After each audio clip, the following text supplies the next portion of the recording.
আসসালামু আলাইকুম। ইনশাআল্লাহ আশা করি সবাই ভালো আছেন। আলহামদুলিল্লাহ আমিও ভালো আছি। যে যেখান থেকে আমার ভিডিওটি দেখছেন সবাইকে অসংখ্য ধন্যবাদ ও সর্বতি ভালোবাসা রইল। লাস্ট 3-4 দিন আমি কোনো ভিডিও দিই নাই। তার কারণ আছে, মানে একটু পর্যবেক্ষণ করলাম যে বাংলাদেশে কী হইতেছে বা ইটালিতে কি হবে। যেহেতু আমি আপনাদের আগেও বলছি যে আন্দোলনের বিষয়টা, আসলে এইসব বিষয়ে আপনাদের যদি কোনো ধরনের এখান থেকে মানে উস্কানিমূলক, যেরকম বাংলাদেশে বাংলাদেশে আরও যারা আছে ভিডিও করে, এখানে কিন্তু ইটালিতে ধরা হয়েছে। মানে আপনি কোনো কথা বলতেছেন, এগুলো কিন্তু এখন এই দেশের যে সার্ভারগুলা খুবই কিন্তু মানে হাই রেগুলেশন, ঠিক আছে, এগুলা বলতে। তারপরেও যাই হোক, আমি আপনাদের জন্য আজকে একটু মানে দুঃসংবাদ হইতে পারে, আবার সুসংবাদও হইতে পারে, তো এই বিষয়টা বলবো। আর অনেকে ফ্যামিলি ভিসার কথা বলেন, এটাও বলবো। তো ইনশাল্লাহ ভিডিওটা পুরোটা দেখার চেষ্টা করবেন।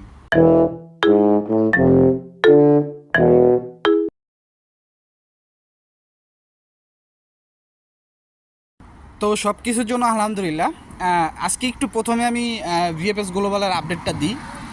আজকে একটু আমি দেখলাম, যারা ভিএফএস গ্লোবালের ভিসার আপডেটগুলি দেয় তাদের আমি আপডেটগুলি দেখলাম। সেখানে আপনার তাদের আপডেটের ভিতরে যে কথাগুলি বলা হয়েছে, সেই কথাগুলির ভিতরে মানে যে আপডেটগুলি দেওয়া হয়েছে দেখলাম, সবচেয়ে বেশি আমার চোখটা গেছে যে রিজেক্ট করা হয়েছে বা আজকে রিজেক্টের হারটা কীরকম। মানে আমি দেখলাম যেহেতু 25টার মতো রিজেক্ট করা হয়েছে, সেখানে 2023-24 এরকম থাকতে পারে। মানে আপনি ধরতে পারেন 2023 থেকে 2025। আপনারা ভুলে গেলে চলবে না যে আমি কিছুদিন আগে আপনাদের বলছিলাম যে 2025 সালেরও ফাইল বাতিল করা হয়েছে, সেটা ছিল রোম শহরের। ওয়েব ফর্মের মাধ্যমে কিন্তু আপনার তাদেরকে অ্যাপয়েন্টমেন্ট দেওয়া হয়েছিল, তো সেটাও কিন্তু আপনার বাতিল করা হয়েছে।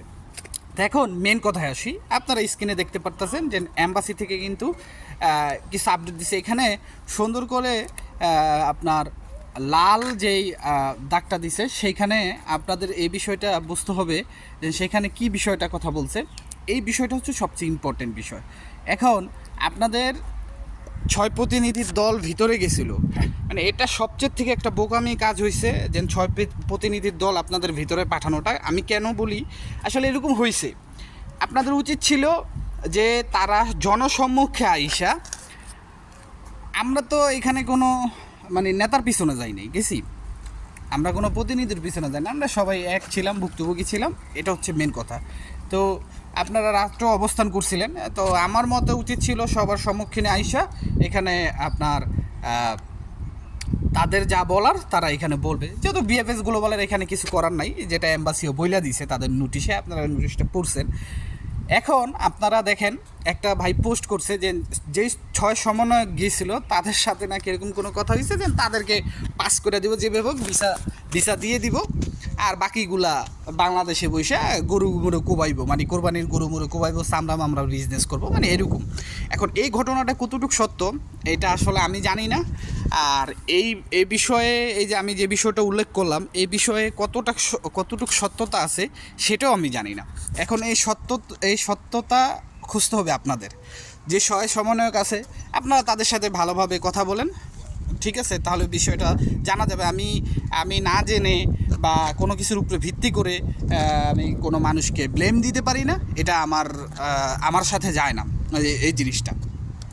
দ্বিতীয় যে বিষয়টা হচ্ছে, যিনি পোস্ট করছে হয়তো তিনি কিছু জেনে শুনে পোস্ট করছে, তো আমি তার বিষয়ে কোনো মন্তব্য করতে চাই না। জাস্ট আমি এই আওয়াজটা আপনাদের ভিতরে দিয়ে দিলাম, হয়তো বা আপনারা তাদের উপরে অনেক ভরসা করছেন। দেখেন, সবাই চিন্তা করবো আগে নিজে নিজে মনে করেন বাচ্চা লই, নিজে বাঁচলে বাপের নাম, তাই না? তো এই জন্য আমি বলছিলাম যে আমরা তো কারো পিছনে যাই না, যা বলবেন সবার সামনেই বলবেন।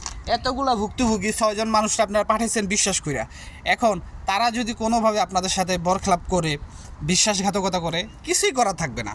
তারা তো ওই যে বললাম না, আপনাদের গরু কোরবাইতে দিয়া যে বোকা কোরবানি দিবেন, আপনারা পারলে বা তাদেরকে পার্সেল করে মাংস পাঠাই দিবেন। তো যাই হোক, এটা সম্পূর্ণ হচ্ছে ভুল ধারণা যে বলতাছে আপনার যে 6 সমন্বয়ক গিয়েছিল তাদেরকে আপনার ভিসা দিয়ে দেবে, এরকম কোনো আমি পাই নাই। শুধুমাত্র এই পোস্টটাই দেখলাম। তো যিনি পোস্টটা করছে আমি তাকে বলবো যে এটা সত্যতা যতক্ষণ পর্যন্ত যাচাই না হচ্ছে বা এটা সত্যতা যতক্ষণ পর্যন্ত না পাইতেছে, আপনারা কিন্তু এই পোস্টারে মানে রাইখেন না, এই পোস্টারে আপনারা ডিলিট করে দেন, এটা আপনাদের কাছে বিনীতভাবে অনুরোধ এই বিষয়টা।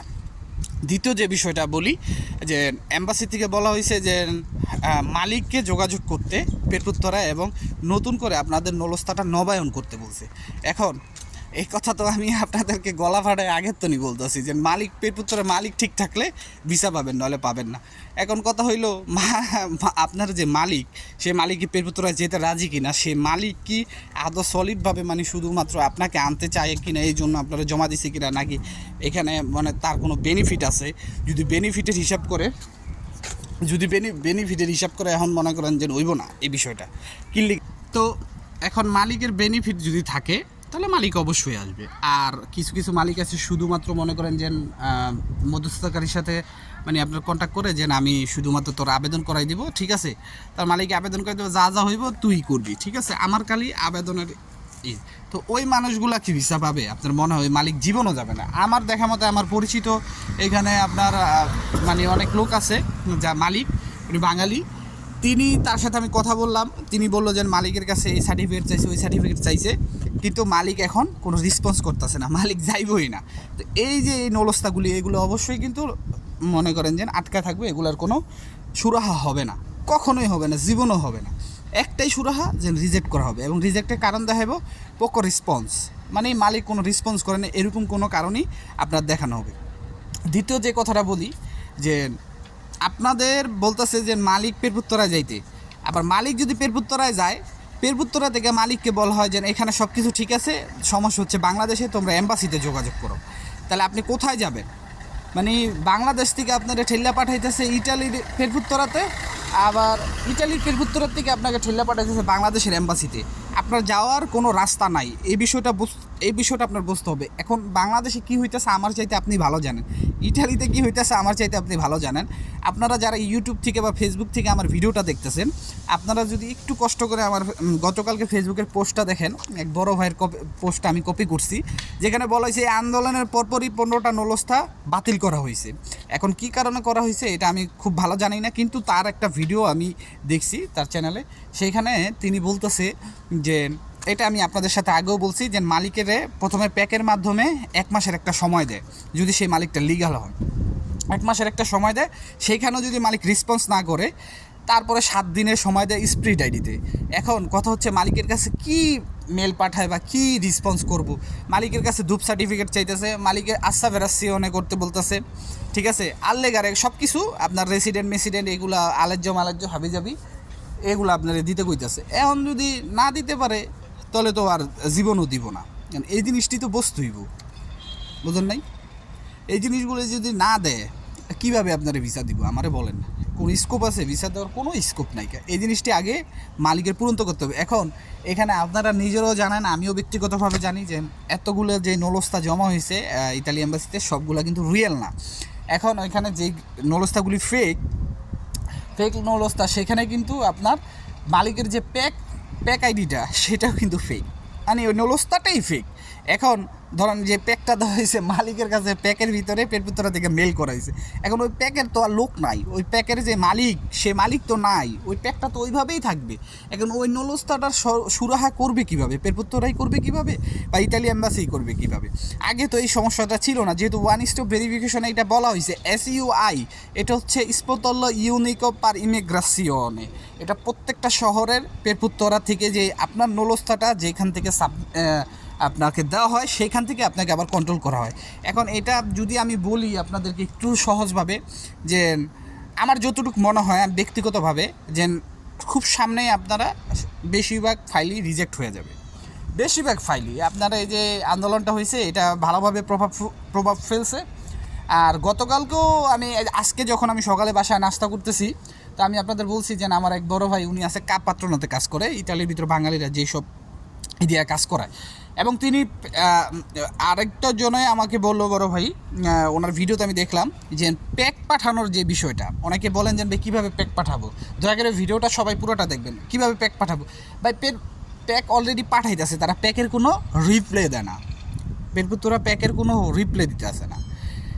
আপনি চিন্তা করেন 40-50-60 হাজার মানুষের প্যাকের রিপ্লে কি পেরপুত্তরার পক্ষে দেওয়া সম্ভব? জীবনও দেওয়া সম্ভব। তারা কিন্তু শুধু এই নলস্তার কাজ করে না, তারা এই নলস্তার কাজ করে না, একবারে মনে করেন ডকুমেন্ট হইতে শুরু করে বিভিন্ন ধরনের কাজ তাদের হাতে।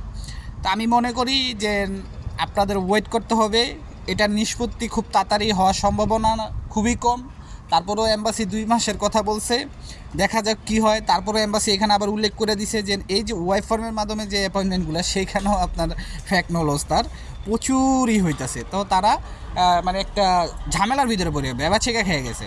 তবে আমার মতে খুব শীঘ্রই এটা নিষ্পত্তি হওয়া সম্ভব না, হয়তো বা সামনে আপনাদের জন্য খারাপ কিছু হইতে পারে বা ভালো কিছু হইতে পারে। তারপরেও আন্দোলন করছেন, দেখা যাক ভালো কিছু আপনাদের জন্য হয় কি না। আমি সবসময় দোয়া করি যেন ভালো কিছু হোক। আপনারা আসেন ইটালিতে, আইসে আমাদের সাথে দেখা করেন, আমরা আপনাদের সাথে দেখা করি, আমাদের এখান থেকে রেমিটেন্স যাও, এটা আমরা সবসময় চাই, এটা সবসময় চাই। আর আপনাদের দয়া করে আপনারা পারলে ভিডিওটি শেয়ার করবেন। আপনারা যদি না করেন, মন চায় না একটা জায়গায় যে ইনফরমেশন নিই, মন চায় না কোনো ইনফরমেশন দিই। তো সবাই ভালো থাকবেন, সুস্থ থাকবেন, সকলের জন্য দোয়া রইল, সবাই আমার জন্য দোয়া করবেন। আসসালামু আলাইকুম, আল্লাহ হাফেজ।